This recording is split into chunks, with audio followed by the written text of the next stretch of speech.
आज हम लोग दर्पण के बारे में जानते हैं, मिरर के बारे में कि दर्पण क्या होता है, मिरर क्या होता है। तो मिरर जो है कांच का एक भाग होता है। मिरर जो है कांच का एक भाग होता है जिसकी एक सतह तो चिकनी होती है तथा दूसरी सतह परावर्तक होती है। परावर्तक कहने का मतलब क्या, पॉलिश की हुई होती है। तो उसी को दर्पण कहते हैं। उसी को क्या कहते हैं, दर्पण। यानी दर्पण जो है कांच का एक टुकड़ा है जिसकी एक सतह चिकनी होती है तथा दूसरी सतह परावर्तक होता है। यानी कि क्या है, परावर्तक कहने का मतलब पॉलिश की हुई रहती है। तो इसी को दर्पण कहते हैं, मिरर कहते हैं।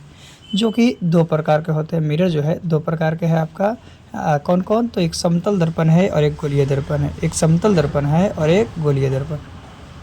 तो गोलीय दर्पण कितने प्रकार के, गोलीय दर्पण दो प्रकार के, एक उत्तल दर्पण और एक अवतल दर्पण। तो गोलीय दर्पण कितने हो गए, दो हो गए। तो याद रखना है कि दर्पण के दो प्रकार हैं, एक समतल दर्पण है और एक गोलीय दर्पण है।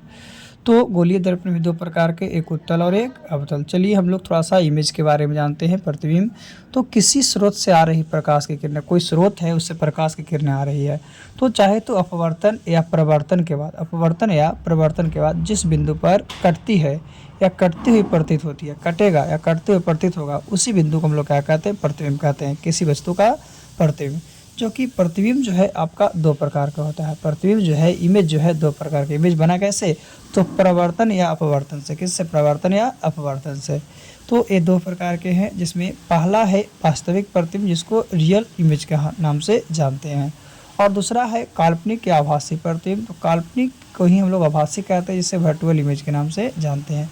तो याद रखना है कि इमेज जो है आपका प्रवर्तन या अपवर्तन के माध्यम से बनता है, जो दो प्रकार के होते हैं। कौन कौन, तो एक वास्तविक प्रतिबिंब होते हैं और एक काल्पनिक या आभासी प्रतिबिंब होता है। काल्पनिक या आभासी प्रतिबिंब। तो एक क्वेश्चन पूछता है कि प्रतिबिंब कितने प्रकार, तो दो है। चलिए आगे चलते हैं।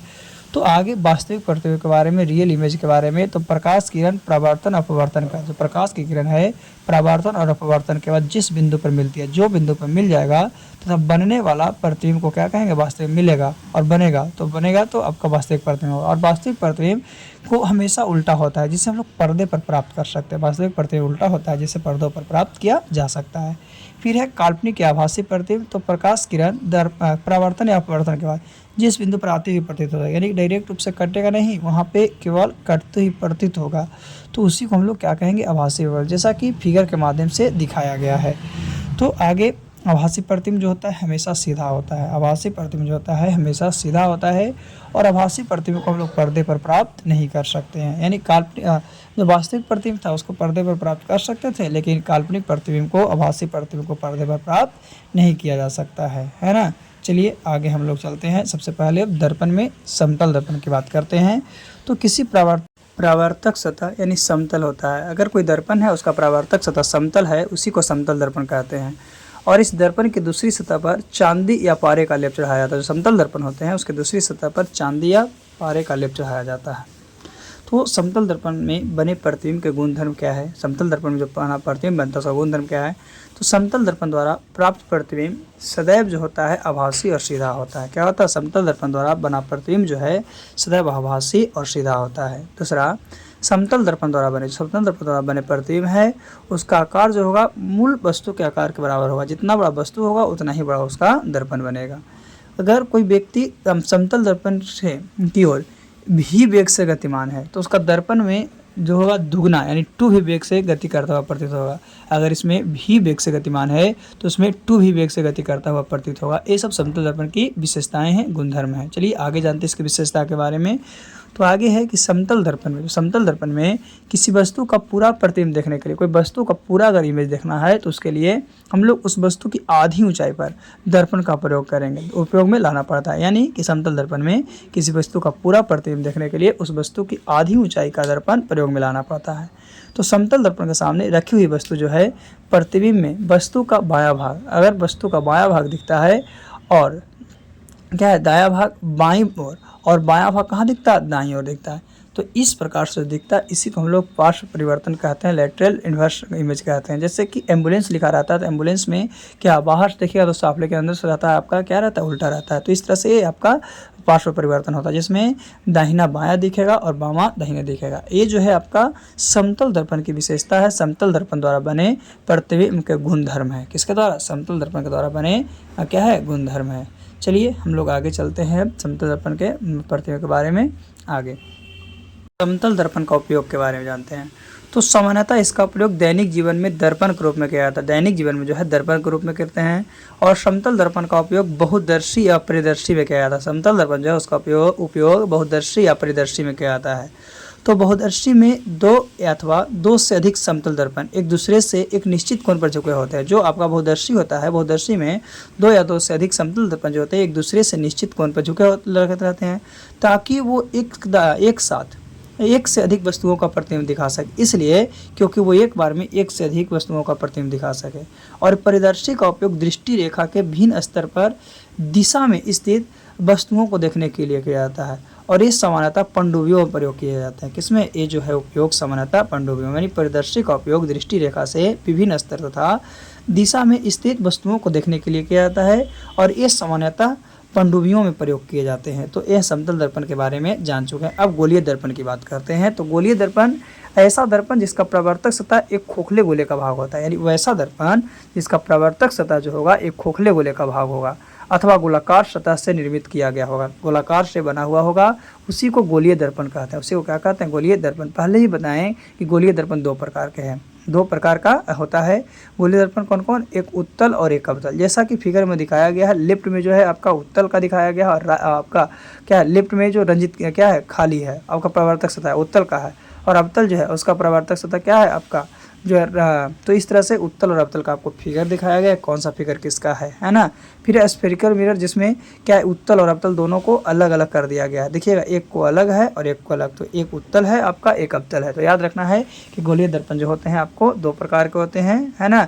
स्फेरिकल मिरर दो प्रकार के हैं, एक कॉन्वेक्स है तो एक कनकेव है ना। तो सबसे पहले हम लोग आगे चलते हैं, उत्तल दर्पण की बात करते हैं। उत्तल दर्पण क्या है?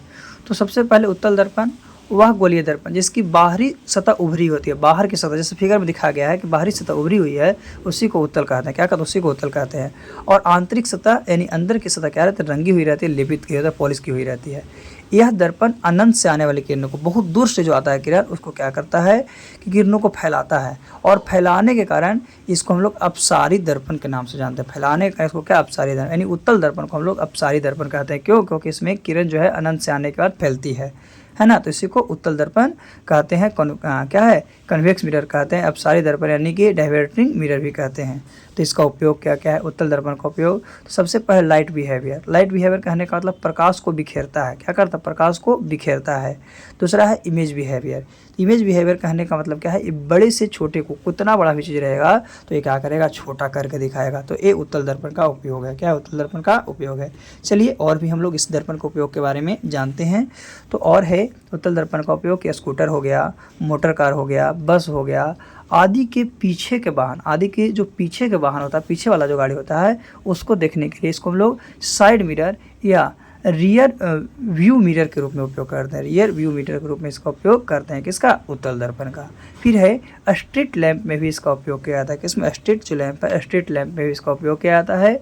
और इसके साथ साथ उत्तल दर्पण का उपयोग रोड लाइट में भी किया जाता है। तो याद रखना है कि स्कूटर, मोटर कार, बस आदि में पीछे के वाहनों को देखने के लिए प्रयुक्त साइड मिरर या रियर व्यू मिरर में इसका उपयोग करता है उत्तल दर्पण का। और इसका उपयोग स्ट्रीट लैंप में भी किया जाता है। किसमें? स्ट्रीट लैंप में भी किया जाता है। इसके अलावा उत्तल दर्पण का उपयोग हम लोग किसमें? रोड लाइट में भी करते हैं। किसमें? रोड लाइट में करते हैं। तो ये है आपका उत्तल दर्पण का उपयोग। किसका? उत्तल दर्पण का उपयोग। चलिए अब हम लोग उत्तल दर्पण के बाद बात करते हैं अवतल दर्पण की। किसकी? अवतल दर्पण की। तो अवतल दर्पण क्या है? तो ऐसा दर्पण जिसका प्रवर्तक सतह अंदर की ओर झुका होता है, अंदर की ओर झुका, जैसे फिगर में दिखाया गया अंदर की ओर क्या है? झुका हुआ है, उसी को अवतल दर्पण कहते हैं। इसकी जो बाहर वाला भाग होता है लेपित किया होता है, बाहर वाला भाग रंजित किया रहता है और ये प्रकाश को क्या करता है? सिकुड़ता है, प्रकाश को सिकुड़ता है। इसीलिए इसे अभिसारी दर्पण कहते हैं। इसीलिए अवतल दर्पण को अभिसारी दर्पण, यानी अवतल दर्पण को कौन सा दर्पण कहते हैं? तो अवतल दर्पण को अभिसारी दर्पण कहा जाता है। फिर अवतल दर्पण का उपयोग देखते हैं। इसका उपयोग कहाँ कहाँ होता है, इसका यूज कहाँ होता है। तो लाइट बिहेवियर में सबसे पहले देखेंगे तो लाइट बिहेवियर में क्या करेगा, प्रकाश को सिकुड़ता है, प्रकाश को क्या करता है, सिकुड़ता है। फिर इमेज बिहेवियर में देखेंगे तो इमेज बिहेवियर में छोटा से बड़ा दिखाता है, यानी छोटा चीज़ को भी क्या करता है, बड़ा दिखाई देता है। तो दो, एक लाइट बिहेवियर प्रकाश को सिकुड़ता है, दूसरा इमेज बिहेवियर में छोटा से बड़ा दिखाता है। चलिए आगे हम लोग अवतल दर्पण के और भी उपयोग के बारे में जानते हैं कि और भी अवतल दर्पण का क्या क्या उपयोग है उसके बारे में, है ना। अभी हम लोग दो जाने हैं, एक लाइट बिहेवियर के बारे में, एक इमेज बिहेवियर के बारे में। तो आगे हम लोग जानते हैं इसके अगले उपयोग के बारे में। तो अवतल दर्पण का उपयोग क्या है, डॉक्टर लोग आँख को, कान को, नाक को या गले का निरीक्षण करते समय अवतल दर्पण का उपयोग करते हैं। यानी अवतल दर्पण का उपयोग डॉक्टर जो है आँख, कान, नाक, गले का जांच करने के लिए करते हैं। फिर है अवतल दर्पण का उपयोग जो है आपका दंत विशेषज्ञ जो है इसका उपयोग करते हैं दांतों को बड़ा प्रतिबिंब देखने के लिए, दांतों को बड़ा करके देखने के लिए अवतल दर्पण का उपयोग करते हैं। फिर है टॉर्च हो गया, कार हो गया, स्कूटर हो गया, ये सब के हेडलाइट में जो होता है प्रयोग वो आपका अवतल दर्पण का प्रयोग होता है। किसका, अवतल दर्पण का प्रयोग होता है। फिर है सोलर कुकर में भी आपका अवतल दर्पण का प्रयोग किया जाता है, सोलर कुकर में आपका अवतल दर्पण का प्रयोग किया जाता है। फिर है सेविंग दर्पण, तो सेविंग दर्पण जो है, सेविंग दर्पण यानी कहने का मतलब हजामत बनाने के लिए भी हम लोग क्या करते हैं कि अवतल दर्पण का उपयोग करते हैं। तो ये सब जो उपयोग था आपका अवतल दर्पण का था। किसका था, अवतल दर्पण का उपयोग था। चलिए अवतल दर्पण के उपयोग के बाद हम लोग आगे के बारे में जानते हैं कि आगे क्या है। तो हाँ, गोलीय दर्पण से संबंधित शब्दावली के बारे में कि गोलीय दर्पण से संबंधित शब्दावली क्या है ना। तो पहला है वक्ता केंद्र। वक्ता केंद्र क्या है, तो गोलीय दर्पण जिस खोखले गोले का भाग होता है, गोलीय दर्पण जिस खोखले गोले का भाग होता है उसी खोखले गोले के केंद्र को हम लोग दर्पण का वक्ता केंद्र कहते हैं, यानी कि सी के द्वारा इसे सूचित किया जाता है। ध्रुव, तो ध्रुव जो हो गया, पोल हो गया, दर्पण के परावर्तक सतह पर स्थित केंद्र को दर्पण का ध्रुव कहते हैं। क्या कहते हैं, दर्पण का ध्रुव कहा जाता है। आगे हम लोग जानते हैं क्या है कि वक्ता त्रिज्या। वक्ता त्रिज्या क्या, वक्ता त्रिज्या क्या है, तो ध्रुव और वक्ता केंद्र के बीच की दूरी, ध्रुव और वक्ता केंद्र के बीच की दूरी को हम लोग वक्ता त्रिज्या कहते हैं। और इसमें एक संबंध होता है क्या, F बराबर R/2। क्या होता है, F बराबर R/2, इसमें संबंध होता है। तो F बराबर क्या होता है, R/2 यानी R बराबर 2F। तो 40 सेंटीमीटर वक्ता त्रिज्या वाले दर्पण की अगर फोकस दूरी को ज्ञात करते हैं तो F बराबर क्या होता है, R/2 यानी 40/2, तो कितना, 20 सेंटीमीटर। चलिए आगे हम लोग इसके बारे में जानते हैं, गोलीय दर्पण से संबंधित शब्दावली के बारे में। तो आगे है फोकस। फोकस जो है त्रिज्या के आधे को फोकस कहते हैं, त्रिज्या के आधे को फोकस कहते हैं। फिर बीम यानी ऑब्जेक्ट, तो वस्तु को बीम कहा जाता है और यह हमेशा लेफ्ट साइड, कौन सी साइड में, तो लेफ्ट साइड में होती है, जिसे यू के द्वारा क्या दर्शाया जाता है। और यह हमेशा ही नेगेटिव होता है, यह हमेशा क्या होता है, नेगेटिव होता है। और प्रतिबिंब, तो प्रतिबिंब जो है दर्पण के अंदर जहाँ किरणें मिलती है, जहाँ पे किरण मिलता है उसी को प्रतिबिंब कहते हैं, जिसे भी के द्वारा सूचित किया जाता है, यानी कि वस्तु को यू के द्वारा और प्रतिबिंब को भी के द्वारा। तो जो प्रतिबिंब है, प्रतिबिंब आपका पॉजिटिव भी हो सकता है या निगेटिव भी हो सकता है, दोनों हो सकता है। लेकिन जो बीम होगा वो क्या होगा, हमेशा निगेटिव होता है। और बीम कहाँ रहता है, लेफ्ट की ओर रहता है। किसकी ओर रहता है, लेफ्ट की ओर रहता है। तो ये अभी हम लोग गोलीय दर्पण से संबंधित शब्दावली के बारे में जाने कि फोकस किसको कहते हैं, बीम किसको कहते हैं, वक्ता केंद्र किसको कहते हैं, वक्ता त्रिज्या किसको कहते हैं और प्रतिबिंब किसको कहते हैं, है ना। चलिए और इसके बारे में थोड़ी सी जानते हैं, गोलीय दर्पण की शब्दावली के बारे में। तो दर्पण के दाहिने राइट साइड पेंट किया जाता है, जो दर्पण है दर्पण के दाहिने राइट साइड में क्या किया, पेंट किया जाता है। प्रकाश सदैव लेफ्ट साइड से आती है, प्रकाश कहाँ से आती है, तो प्रकाश हमेशा लेफ्ट साइड से आती है। फिर वस्तु का सदैव लेफ्ट साइड, वस्तु को हमेशा कहाँ रखते हैं, तो वस्तु को हमेशा लेफ्ट साइड में रखते हैं। और लेफ्ट साइड का सभी मान नेगेटिव होता है। हम बताएं कि लेफ्ट साइड में जितने भी रहेगा वो सभी का मान नेगेटिव होगा। वही अगर राइट साइड की बात करते हैं तो राइट साइड में जितने ही मान होते हैं सबका सब पॉजिटिव होते हैं। तो याद रखना है पॉइंट कि दर्पण के दाहिने राइट साइड पेंट किया जाता है, प्रकाश सदैव लेफ्ट साइड से आती है, वस्तु को सदैव हम लोग लेफ्ट साइड में रखते हैं, वस्तु को हमेशा हम लोग कहाँ रखते हैं, लेफ्ट साइड में रखते हैं। और लेफ्ट साइड में सभी मान क्या होता है, नेगेटिव। लेफ्ट साइड में आएगा तो सभी मान नेगेटिव होगा और वही राइट साइड में आएगा तो सभी मान आपका क्या होगा, पॉजिटिव होगा, है ना। जैसे प्रतिबिंब बनता है तो प्लस और माइनस, तो लेफ्ट साइड में आ गया तो सब नेगेटिव और राइट साइड में चल गया तो क्या हो गया, सब पॉजिटिव। लेफ्ट साइड कहाँ रहता है, तो प्रकाश सदैव लेफ्ट साइड से आती है, यानी कि जिस तरफ रखते हैं। जैसे कि दिखाया गया है अवतल दर्पण प्रतिबिंब का बनना, तो क्या P दिखाया गया, F दिखाया गया, C दिखाया गया, इन्फिनिटिव। तो इसमें 3 गो मान होता है। अगर कहीं पे भी किसी ऑब्जेक्ट को रखते हैं तो सबसे पहले प्रधान अक्ष के समानांतर जाता है। कहाँ, प्रधान अक्ष के समानांतर जाता है। प्रधान अक्ष के समानांतर जाने के बाद दर्पण से टकराता है और टकराने के बाद फोकस से गुजरता है। कहाँ, टकराने के बाद फोकस से गुजरता है, याद रखना है। और तीसरा क्या है कि जो खुद से ऑब्जेक्ट जो होता है वो वक्ता केंद्र से गुजरती है। तो ये 3 कंडीशन होता है। क्या? पहले तो पैरेलल जाएगा, जो प्रधान अक्ष है, मुख्य अक्ष है, उसके समानांतर जाएगा। दूसरा क्या है कि समानांतर जाने के बाद दर्पण से रिफ्लेक्ट होने के बाद हमेशा फोकस से गुजरेगा, यानी हमेशा एफ से गुजरेगा। और एफ से गुजरने के बाद तीसरा क्या है कि ए जो है हमेशा क्या ऑब्जेक्ट जो है खुद जो है आपका वक्ता केंद्र से गुजरेगा। कहाँ से गुजरेगा? वक्ता केंद्र से गुजरेगा, सी से गुजरेगा। और उसका जहाँ पे जो कटते रहेगा वो उसका इमेज बन जाएगा, वो उसका क्या बनेगा? इमेज बनेगा। तो ये अवतल दर्पण के बारे में बता रहे हैं। देखते हैं कि अवतल दर्पण में कहाँ कहाँ इमेज बनता है और कहाँ रखने पर उसकी स्थिति क्या होती है। तो सबसे पहले क्या है कि अनंत पर रखेंगे तो प्रतिबिंब फोकस पर बनेगा। इसका आकार जो होगा अत्यधिक छोटा होगा, है ना। और इसकी प्रकृति क्या होगी? तो वास्तविक, और वास्तविक होगा तो हमेशा उल्टा होगा। अगर वक्ता केंद्र पर रखते हैं, वक्ता केंद्र से परे रखते हैं तो फोकस और वक्ता केंद्र के बीच बनेगा, यानी वक्ता केंद्र और अनंत पर रखते हैं तो फोकस और वक्ता केंद्र के बीच बनेगा, छोटा बनेगा, वास्तविक और उल्टा बनेगा। वक्ता केंद्र पर रखते हैं तो वक्ता केंद्र के वक्ता केंद्र पर ही बनता है, समान आकार के बनता है, वास्तविक और उल्टा बनता है। फिर वक्ता केंद्र और फोकस के बीच रखते हैं तो वक्ता केंद्र के परे बनेगा, यानी वक्ता केंद्र और अनंत के बीच बनेगा, विवर्धित बनेगा और वास्तविक और उल्टा बनेगा। फिर फोकस पर रखते हैं तो अनंत पर बनेगा, क्या? तो अत्यधिक विवर्धित बनेगा और वास्तविक तथा उल्टा बनेगा। फिर है ध्रुव और फोकस के बीच रखते हैं, पी और एफ के बीच रखते हैं तो ए आभासी बन जाता है। और जब आभासी बनेगा तो सीधा बनेगा और ये दर्पण के पीछे बनेगा, ये विवर्धित होगा। यानी कि कहने का मतलब क्या है कि जब पी और एफ के बीच रखते हैं तो यही एक कंडीशन है जिसमें आभासी बनता है। आगे फिर है उत्तल दर्पण। तो उत्तल दर्पण में देखिए दिखाया गया फोकस, वक्ता केंद्र, ध्रुव और अनंत। ध्रुव और अनंत कहाँ? तो इसमें भी वही 3 होगा। सबसे पहले कहीं भी ऑब्जेक्ट को रखेंगे तो क्या होगा आपका कि समानांतर जाएगा। समानांतर जाने के बाद क्या होगा कि ए आपका समानांतर जाएगा तो फोकस से गुजरेगा, एफ से गुजरेगा।